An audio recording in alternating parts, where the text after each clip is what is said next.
Повоздыхивали, бля. Ну что, давай, будем разводить костер, жарить шашлык. В полевых условиях без спичек.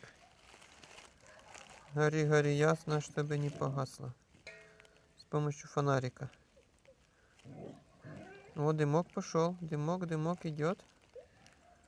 Дым Давай. идет? Да, давай. Ты не шевели. И трогаю, чтобы светодиоды не сильно перегрелись.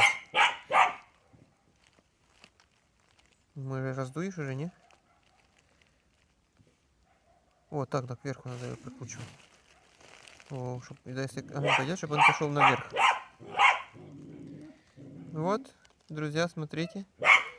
Можно и без спичек с фонариком разжечь костер и жарить шашлык.